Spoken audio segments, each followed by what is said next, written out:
365 दिवस 365 चटणी आणि कोशिंबिरींचे वेगवेगळे प्रकार.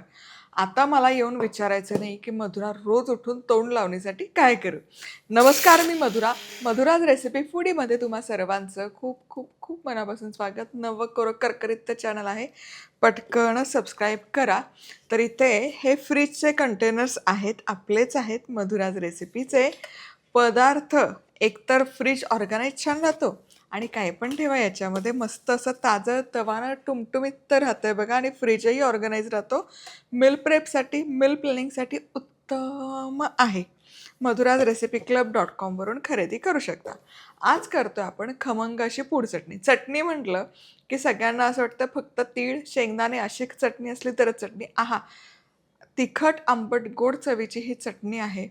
इतकी खुसखुशीत होते.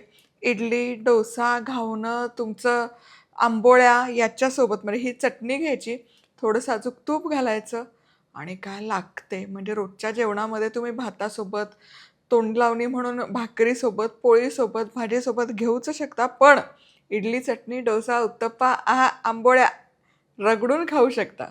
चला तर मग साहित्य काय काय घेतलं ते बघूयात. तर इथे समप्रमाणात डाळी घेतल्यात. त्यामध्ये चणा डाळ 1/3 कप, 1/3 कप उडदाची डाळ आणि 1/3 कप सुकं खोबऱ्याचा किस आहे. त्याला थोडंसं कमी अख्खे धने म्हणजे पाव कप अख्खे धने, पाव कप तीळ घेतलेत. गावरान तीळ आहे ते. पाव चमचा हिंग, 1 चमचा जिरं, चिंचेचं बुटूक, जितकं चिंचेचं बुटूक आहे त्याच्या दुप्पट गूळ, 10 सुक्या लाल मिरच्या, चवीपुरतं मीठ, 10 ते 12 कढीपत्ता, अर्धा चमचा हळद. चला सगळ्यात आधी तीळ भाजून घेऊयात. खमंग असे भाजायचे तीळ. मोठ्या आचेवर अजिबात भाजू नका. मंद आच ठेवा आणि मंद आचेवरच भाजून घ्या. चला, तीळ खमंग भाजून झाले. आणि तीळ भाजत असताना इकडे तिकडे जाऊ नका. अगदी मंद आचेवर असे भाजा म्हणजे खमंग भाजले जातात. आता तीळ भाजलेत हे कसं ओळखायचं? हलकासा रंग बदलतो आणि हे बघा मोहरी कशी फुटते तसे हे तीळ फुटायला सुरुवात होते, पॉपकॉर्न सारखे. याचा अर्थ तीळ आपले खमंग भाजलेत. आता हे खमंग भाजलेले तीळ डिशमध्ये काढूयात आणि याच तव्यामध्ये आता चणा डाळ भाजायला घेऊयात. चणा डाळ ही मंद आचेवर खमंग भाजायची. चला, खमंग अशी चणा डाळ भाजून झाली. हलकासा बदामी रंग आला बघा. आता ही भाजलेली चणा डाळ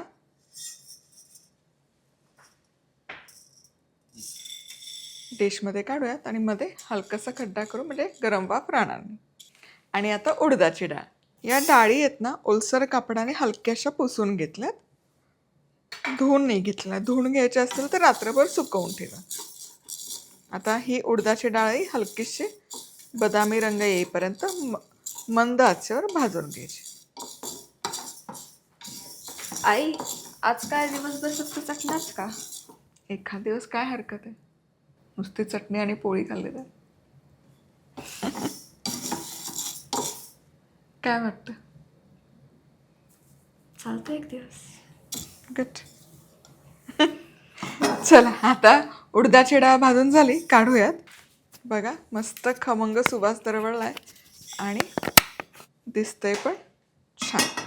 आता इथेही मध्ये खड्डा करूयात म्हणजे गरम वाफ निघून जाईल. आता याच तव्यामध्ये धने, त्यासोबतच जिरे, सुकं खोबरं, सुकी लाल मिरची, कढीपत्ता, चिंचेचं बुटूक घालायचं आणि हे सगळं एकत्र भाजायचं.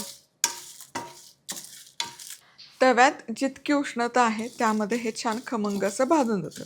फार करपवू नका, रंग बदलायची गरज नाही. आता हे बघा, बेसिकली मसाले हलकेसे भाजले पाहिजेत, त्यातला पाण्याचा अंश गेला पाहिजे. ओलसर मिरची असते ती खुटखुटीत झाली की ती मिक्सरला छान वाटली जाते. आणि खोबरं पण बघा हलकंसं बदामी झालं. आहा, ठसका पण काय येतोय. आता गॅस बंद करते.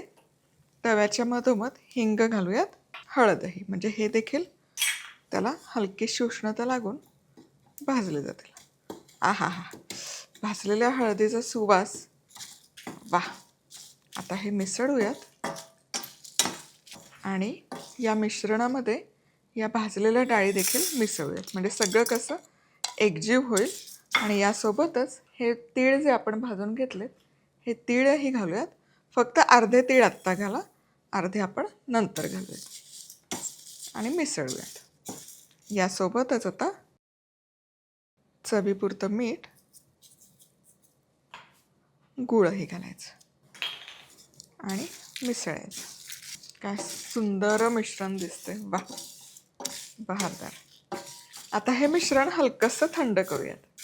चला आता हे मिश्रण थोडं थोडं घेऊयात आणि मिक्सरला छान फिरवून घ्यायचं. झाकण लावायचं आणि छान पूड तयार करायची. आणि ही पूड चटणी आहे त्यामुळे खूप अशी जाडसर पण नाही ठेवायची आणि बारीक पण नाही. वा, आहा हा हा हा, काय सुरेख रंग आलाय बघा. आणि टेक्स्चरही बहारदार आलंय आणि सुवास तर एवढा कमाल दरवळतोय, क्या बात आहे. याच प्रकारे सगळी चटणी मिक्सरला फिरवून घेते. काळजी करू नका, तुमचा प्रश्न असणार आहे ही एकजीव कशी होणार. काही नाही हो, पुन्हा ही याच्यात काढली की फक्त मिसळून घ्यायची. हे बघा, पहिल्या बॅचमध्ये चिंचेचं बुटूक होतं, नंतर गूळ होता. काही नाही, झाली की सगळी चटणी अशी मिसळायची, पूड चटणी तयार. खमंग अशी पूड चटणी तयार आहे. काय बहारदार दिसते, रंग जबरदस्त आलाय. आता यावर भाजलेले पांढरे तीळ घालायचे आणि हे मिसळून घ्यायचे. कमाल झालेली आहे. चटणींमध्ये सगळ्यात माझी फेवरेट कुठली चटणी असेल तर ही पूड चटणी आहे बघा.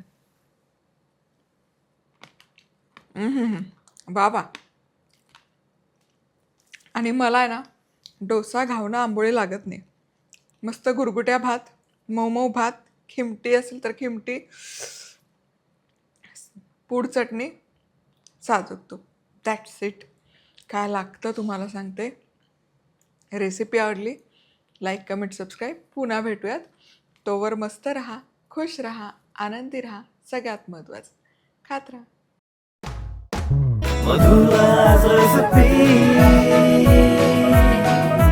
मधुराज रेसिपी, महाराष्ट्राची अस्सल चव.